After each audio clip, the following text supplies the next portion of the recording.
Estamos en línea con el señor Carlos Fernández Valdovinos, ex titular del Banco Central del Paraguay, economista, para poder conversar acerca de esta evaluación en la que hoy día Paraguay está. Estamos hablando de esta evaluación de los miembros del Gafilat. Señor Carlos, ¿cómo está?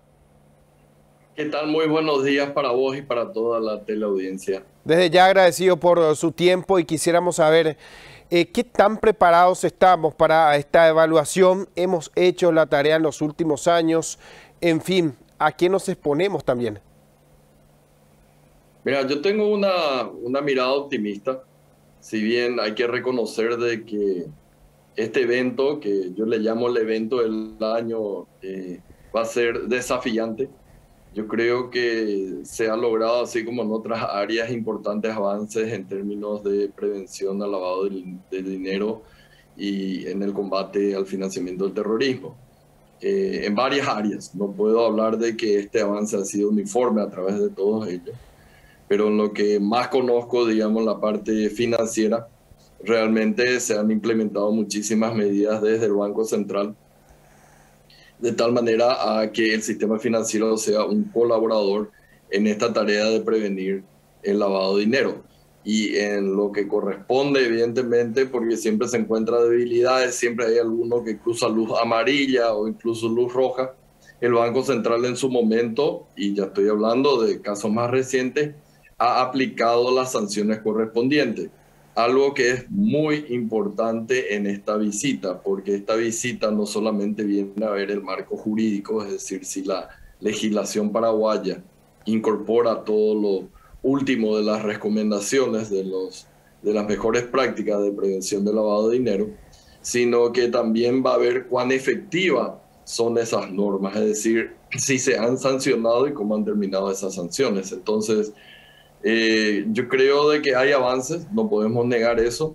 Ahora, tampoco es para cantar victoria que va a ser un partido fácil. Esto va a ser muy difícil. Países que en principio tendrían la tarea más fácil, como podría ser Uruguay o Chile, tuvieron muchísimas dificultades, digamos, para salir airosamente de este examen. Justamente en atención a esto, sabemos que Paraguay está atravesando por una situación de cambios, o al menos en donde lo que pudimos observar en estos últimos años. A partir de esto, ¿qué se debe de tener en cuenta, tomando la experiencia de países como bien mencionado Uruguay, en este caso también otros países de la región? Para poder de cierta forma tratar de replicar y qué no deberíamos de hacer porque podría significar aplazarnos en este sentido y qué tanto se toma o se tiene en cuenta estas recomendaciones técnicas cuando finalmente también el aspecto político marca un norte muchas veces que difiere con lo que observan o el equipo técnico en este caso.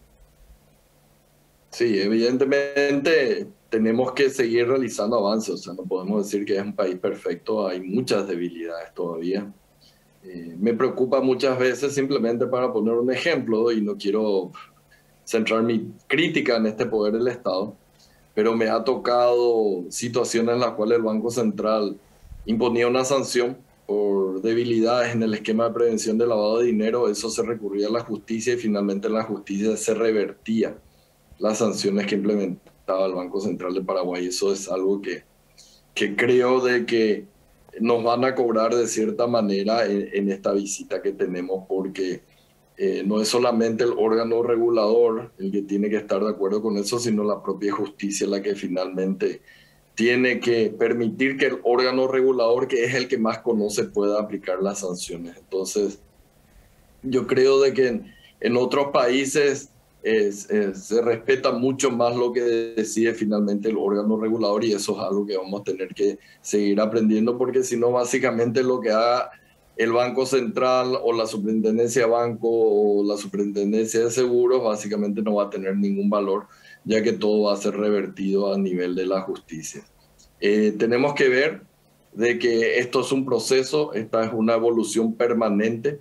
Las mismas prácticas internacionales van evolucionando, van cambiando y tenemos que estar atentos para adaptarla de nuevo al marco jurídico, pero más que tener el instrumento, tenemos que saber aplicar el instrumento, es decir, tenemos que utilizarlos para cuando corresponda aplicar las sanciones. Una palabra clave es efectividad. No quiere decir la efectividad de que va a haber cero operaciones sospechosas o cero operaciones en donde finalmente se da una situación de lavado de dinero. Pero lo importante es tener la capacidad no solamente de detectarlas, sino de sancionarlas. Eso es algo que tenemos que tener de acá para adelante. Acuérdense que esta es una de los tantos exámenes que vamos a tener, porque esto es algo permanente y de hecho el periodo que tuvimos ahora ha sido bastante largo. Tuvimos bastante tiempo por la cuestión de la pandemia y otras cosas que fueron atrasando las evaluaciones para el país. Entonces yo creo que vamos a poder presentar muchas fortalezas, pero hay que reconocer las debilidades, no tratar de ocultarlo bajo la alfombra. ¿Cómo se podría lograr de cierta forma reforzar esta efectividad cuando hablamos de las intervenciones que muchas veces son oportunas, pero como bien decía, esto no tiene una conclusión de cierta forma que permita acompañar estos procesos de investigación, al menos que llegue a lo que uno espera en cuanto a la justicia? ¿Qué tanto hoy día debemos de hablar de la interdependencia de poderes y poder otorgar las garantías a quienes finalmente tengan que tomar esta decisión final en cuanto a los casos que muchas veces son tenidos en cuenta por la prensa, la sociedad en general, pero que no se logra la efectividad en cuanto a las sanciones? Sí, mira, y ese es un tema que va mucho más allá de la prevención del lavado de dinero, que es simplemente uno de tantos delitos que pueden haber.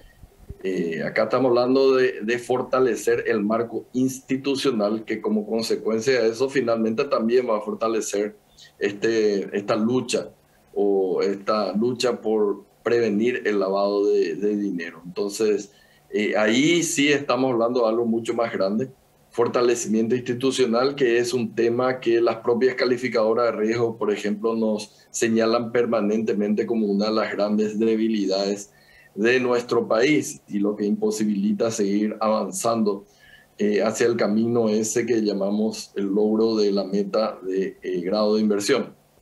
Entonces, es algo que vamos a tener que seguir trabajando permanentemente. Lo importante es concienciar a todos los agentes, porque esto no es que viene Gafilat, en este caso en particular, a evaluar al Poder Ejecutivo, o viene la calificadora de riesgo y evalúa al Poder Ejecutivo. Realmente se evalúa al país. Eso implica los tres poderes del Estado, que quiere decir todo el sector público, pero también a todo el sector privado.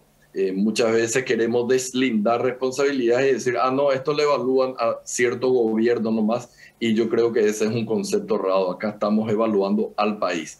Y fortalecimiento institucional corresponde fortalecer a todo el país también. Y es algo que tenemos que seguir avanzando. Tenemos que fortalecer los tres poderes del Estado. Tenemos que fortalecer también al sector privado, que sea consciente que cualquier caso de corrupción, que siempre se necesita dos para bailar el tango, termina afectando finalmente al país, termina siendo perjudicial a muchísima gente acá en el país.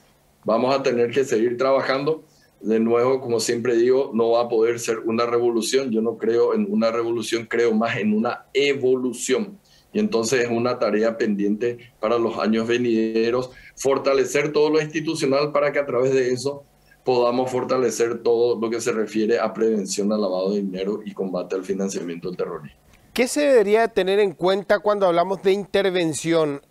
Porque por una parte pareciera que cuando no hay intervenciones la cosa va bien. Sin embargo, esto no significa de que no se registren hechos que estén vinculados al contrabando, hechos que estén vinculados al lavado de dinero, como bien decía, que se esconda la basura bajo la alfombra. Ahora, por otro lado, si hay intervenciones, ¿cuántas de estas intervenciones son o se traducen en sanciones? Sí, efectivamente, o sea, no es una cuestión de detectar, por eso decía, no es una cuestión bueno, lo ideal sería prevenir, pero siempre se van a filtrar algunas operaciones. El segundo paso entonces es identificar esas operaciones que se lograron filtrar o no se lograron prevenir, y el tercer paso es sancionar eso. O sea, no nos sirve de nada simplemente detectar, digamos, un caso muy abierto, toda esta cuestión de de lo que fueron el embarque de las grandes cantidades de cocaína dentro de paquetes de carbón. O sea, eso ya fue una identificación, no se pudo prevenir. Hemos identificado, bueno, cuál es el próximo paso, a quiénes sancionamos. La gente que nos mira de afuera no solamente quieren ver prevención, identificación, sino igualmente sanción. Y la sanción, por lo general, se va un poco más allá de lo que pueden ser órganos reguladores del sector financiero. Es decir, acá no es que se viene a hacer un análisis del sector bancario, acá se viene a hacer un análisis mucho más grande, que es el análisis del país y, como dije anteriormente, de todos los poderes del Estado, y quien debe imponer las sanciones muchas veces en muchas cuestiones es justamente la justicia. Así que vamos a ver cómo salimos de ahí, vamos a ver cómo la justicia presenta los casos exitosos, que hubieron algunos casos exitosos de condena, a lo mejor no en la velocidad que nos gustaría ver, pero existen algunos, pero así también existieron algunos casos que quedaron por debajo de la expectativa de la sociedad, y creo que van a quedar por debajo de la expectativa de los evaluadores de Gafilat. Señor Carlos, muchísimas gracias por su tiempo, gracias por este análisis, y nos volveremos a encontrar o volveremos a hablar nuevamente cuando la información así lo requiera. Muchísimas gracias. Muchísimas gracias a ustedes por la invitación, ha sido un placer.